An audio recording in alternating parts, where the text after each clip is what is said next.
ফের হাতির হানা অব্যাহত গঙ্গাজলঘাটি গ্রাম পঞ্চায়েতের পাপড়াডি গ্রামে। দীর্ঘদিন ধরেই হাতির তাণ্ডবে ব্যতিব্যস্ত গঙ্গাজলঘাটির বেশ কিছু গ্রাম। শনিবার রাতে একটি দলছুট হাতি গঙ্গাজলঘাটি রেঞ্জের অন্তর্গত পাপড়াডিহি গ্রামে ঢুকে পড়ে। আচমকায় হাতিটি হানা দেয় ওই গ্রামেরই বাসিন্দা উজ্জ্বল ঘোষের বাড়িতে। বাড়ির দেওয়াল ভেঙে সাবার করে বাড়িতে থাকা ধান ভেঙে দেয় প্লাস্টিকের চেয়ার, একটি মোটর বাইক, এমনই দাবি উজ্জ্বল বাবুর। এরপর হাতিটি বেশ কয়েকটি বাড়িতে হানা চালায় বলে স্থানীয় সূত্রে খবর। ঘটনায় আতঙ্কিত হয়ে পড়ে গ্রামবাসীরা। পরে স্থানীয়রা সম্মিলিতভাবে হাতিটিকে জঙ্গলে পাঠানোর ব্যবস্থা করে। হাতি হানায় ক্ষতিগ্রস্ত পরিবারগুলির ক্ষতিপূরণের দাবি জানাচ্ছেন বন দফতরের কাছে। এছাড়াও গ্রামবাসীরা বন দফতরের ভূমিকায় বারবার প্রশ্ন তুলেছেন। তো সবাই মধ্যরাত্রি তখন 12:30 থেকে 1টা নাগাদ, তো বাড়ির ভেতরে ঠাকুমা আর আমার 2 ভাই ছিল।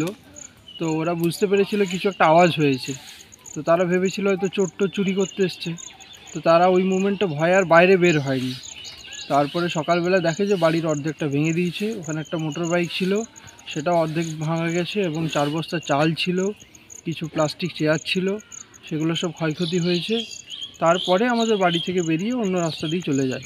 তো আমরাও সিচুয়েশন হয়েছে আরেকজনের ঘরে। তো আনুমানিক কটা হাতি ছিল? একটাই ছিল। আচ্ছা, কিছু ক্ষয়ক্ষতি লোক দেখেছে, তারা একটাই দেখেছে। কিছু ক্ষয়ক্ষতি করেছে? ক্ষয়ক্ষতি বলতে ওদের বাড়িতে ধান টান খেয়েছে, ওটা আমরা এতটা ডিটেলসে জানি না, যাইনি ওইদিকে। তবে আমাদের এগুলোই ক্ষয়ক্ষতি হয়েছে।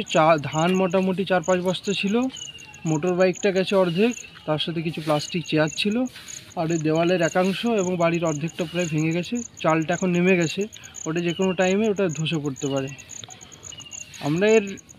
আমরা গরিব মানুষ। আমার কাকু শ্রী উজ্জ্বল ঘোষ, সে একজন শ্রমিক। তো এখন এটার যে ক্ষয়ক্ষতি হয়েছে সেটা যদি সরকার থেকে কিছু দেয় তাহলে আমরা কৃতার্থ হব। আর কি চাইবো আমরা সরকারের কাছ থেকে? ক্ষয়ক্ষতির যদি ন্যায্য আমরা যেটা দাবি সেটাই আমাদের আছে, সেটা পেলেই আমরা অনেকটা কৃতার্থ হব সরকারের কাছ থেকে। আমার নাম শ্রী অভিজিৎ ঘোষ।